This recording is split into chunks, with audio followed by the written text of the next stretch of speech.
चला तरी मग 31st स्पेशल चिकन बिर्याणी बनवूयात। आता एकादशी तर आहेच बरं का, पण जर तुम्ही एकादशी कोणत्या दिवशी पाळता किंवा त्याच्या आदल्या दिवशी किंवा दुसऱ्या दिवशी बनवणार असाल त्यांच्यासाठी हा बेत आहे।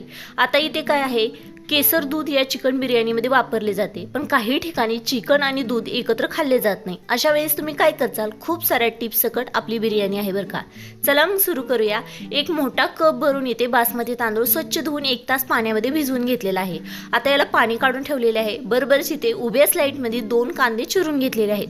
हा कांदा आपल्याला तळून घ्यायचा आहे। तळताना काय करायचं, कांदा टाकला की याच्यामध्ये 1 चिमट एवढे मीठ टाकायचे, त्यामुळे कांदा व्यवस्थित तळला जातो। तळताना कधीही गॅस फुल ठेवा। सुरुवातीला जेव्हा त्याला कलर बदलायला सुरू होतो तेव्हा त्याचा गॅस मिडियम करा। आता इथे जर तुमच्याकडे वाळलेला कांदा म्हणजे आधी स्लाइड करून वाळवून ठेवलेला असेल तर तुम्ही डायरेक्ट तळून वापरला तरी चालेल, तो पटकन होतो। पण असा कांदा तळायला थोडा वेळ लागतो। आता बोलत बोलत छान कलर सुद्धा कांद्याला आलेला आहे, तर छान असा आपला कांदा हलका ब्राऊन होईपर्यंत तळून घ्यायचा, जास्त डार्क सुद्धा करायचा नाही।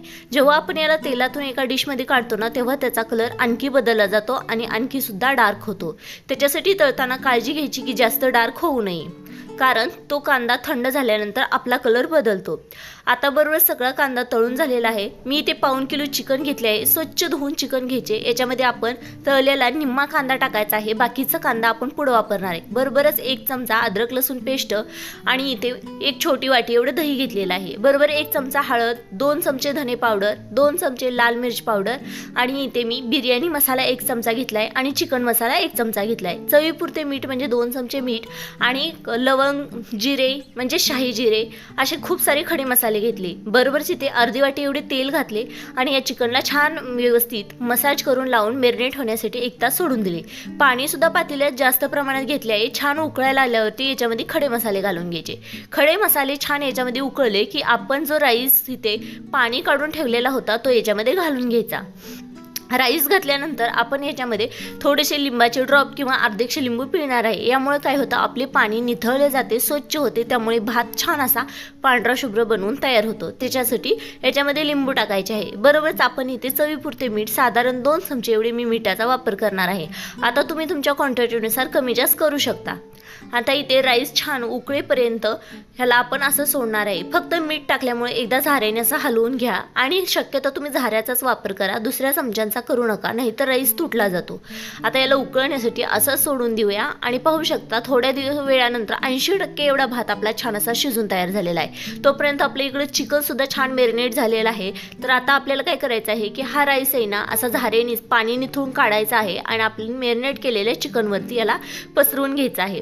मी आता झाऱ्यामध्ये घेतलं, पाणी एक्स्ट्राचे सगळे काढून घेतलेले आहे आणि इथे तुम्ही पाहू शकता की आपलं चिकन सुद्धा व्यवस्थित मॅरिनेट झालेले आहे। आता याच्यावरून आपल्याला ह्या राईसचा थर द्यायचा आहे। आता इथे तुम्ही चिकन जास्त प्रमाणात चिकन बिर्याणी बनवत असाल तर याच्यातले चिकन तुम्ही निम्मे काढून घ्या आणि पहिला राईसचा थर दिल्यानंतर आणखी त्याच्यावरून हे चिकन टाकून वरून एक राईसचा थर द्या।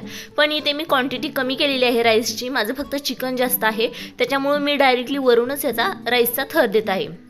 असं करून आपल्याला सगळ्या राईस याच्यावरती घालायचा आहे। राईस फक्त आपल्याला 80% शिजवायचा आहे, बाकीचा 20% हा बिर्याणीमध्ये व्यवस्थित शिजला जातो, तेवढे तुम्ही लक्षात राहू द्या। बरोबरच इथे आपण तळलेला कांदा टाकून घ्यायचा आहे आणि जसं की तुम्हाला मी इथे सांगितलं होतं, केसर दूध वापरत नसाल तर नका वापरू, त्याच्या जागी तुम्ही हळदीची 1 चिमट, लाल मिरची पावडरची 1 चिमट टाकायची आणि ज्या तांदूळा आपण भात शिजवलेला होता त्याचं जे पाणी असतंय ना ते पाणी सुद्धा आपल्याला थोडं टाकायचं आहे। पण त्याच्या अगोदर आपण इथं 1 ते 2 चमचे एवढी तुपाची धार सोडायची आहे।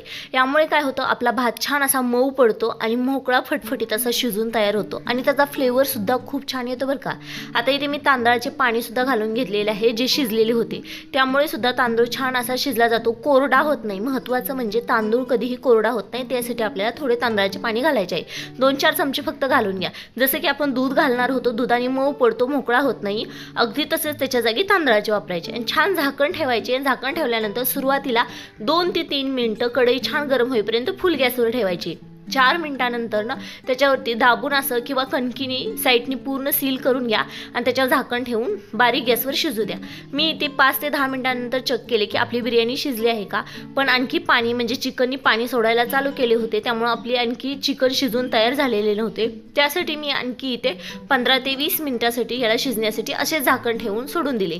आता इथे मी ह्याच्यावरती खलबत्ता ठेवला आहे, तुम्ही डायरेक्ट कणकीने सील केले तरी चालेल। कणकीने सील केल्यावर साधारण 35 ते 40 मिनिट बारीक गॅसवर छान अशी याला शिजून द्या। आता थोड्या वेळानंतर म्हणजे मी 15 ते 20 मिनिटानंतर ह्याला पाहिले तर छान अशी बिर्याणी बनवून तयार झालेली आहे. तुम्ही पाहू शकता परफेक्ट अशी बनवून तयार आहे. अगदी सोपी रेसिपी आहे ना. तुम्हाला आवडली असेल तर लाईक, शेअर आणि सबस्क्राईब करायला बिलकुल विसरू नका. धन्यवाद.